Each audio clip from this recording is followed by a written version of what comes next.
Bueno, vamos a empezar. ESET, como saben, la empresa eslovaca, es el mega sponsor de Segurinfo en todo el mundo, bueno, 18 países, y no podía faltar en Argentina su charla magistral de apertura, y tenemos a un speaker primer nivel que hemos traído de Bogotá, Colombia. ¿Sí?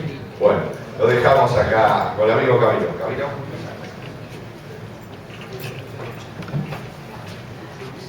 Buenos días.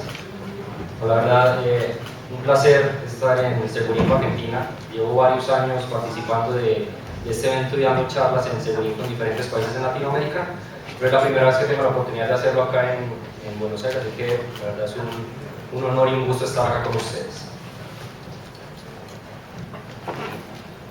De acuerdo con Eric Schmidt, el presidente del directorio de Google, desde que empezó la historia de la humanidad hasta el 2003, se generaron alrededor de 6 exabytes de información.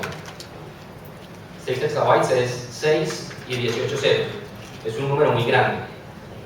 Y nosotros como seres humanos, la verdad que nos cuesta un poco dimensionar ese tipo de números. Entonces, para que lo hagamos un poco más entendible, tendríamos que tener para almacenar toda esta información 6 millones de discos duros de una tera como este, para almacenar toda esta información. Bueno, 6 millones todavía sigue siendo mucho. Entonces, si pensamos en apilar o en poner estos discos duros uno al lado del otro, vamos a necesitar una longitud de 600 kilómetros.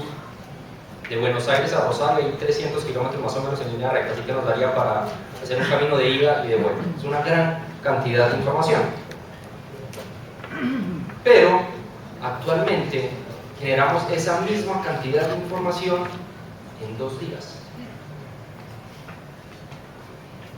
Y obviamente para manejar toda esa gran cantidad de información necesitamos cierta infraestructura, necesitamos cierta forma de manejar esa información, y la realidad es que esa forma de manejar la información no ha cambiado mucho en los últimos años. Ha sido muy similar, unos servidores centrales en los cuales tenemos o almacenamos una gran cantidad de información, y nosotros como usuarios accedemos a esa información desde unas terminales. En las empresas pasa algo similar. Tenemos la información guardada en los repositorios centrales, ya que los sistemas principales, las bases de datos más importantes, y los empleados acceden desde sus terminales. Pero obviamente han ido ocurriendo cuestiones, han ido apareciendo avances que han cambiado muchas de esas cuestiones. Si bien ese paradigma sigue siendo muy similar, hemos encontrado como la velocidad de acceso a la información ha cambiado, la capacidad de almacenamiento ha aumentado, la velocidad de procesamiento también ha aumentado, y de alguna manera lo que genera eso es que también esa infraestructura empieza a salir de las organizaciones, y a medida que ya se empieza también a descentralizar esa información, también como usuarios, con la aparición de los dispositivos móviles, por ejemplo, también se empieza a generar algo diferente en la forma en que como usuarios o como empleados accedemos a esa información.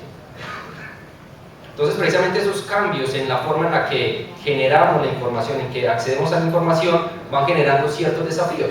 Y esos desafíos han ido cambiando también en los últimos años. Hace 30 años el desafío más grande era encontrar la información, porque era difícil accederla, no teníamos quizás los recursos más adecuados para acceder a esa información, entonces era difícil acceder a esa información.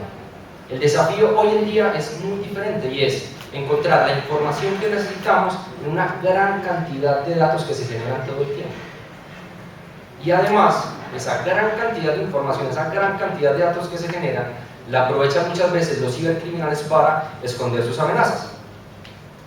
Y ahora entonces, ¿cómo es que han ido apareciendo entonces estas amenazas? ¿Qué es lo que ha ido ocurriendo? Si nos vamos un poco atrás, vemos que podemos empezar a hablar de la década de los 50, cuando cambiamos de los tubos de vacío y de los sistemas electromecánicos a los transistores y las cintas magnéticas.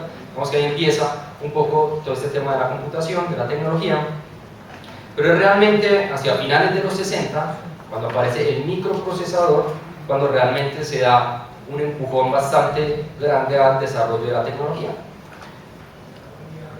Gordon Moore, por estos años, a finales de los 60, planteó una ley en la cual estimaba que cada 2 años se iba a duplicar la cantidad de transistores que podíamos alojar en un microprocesador.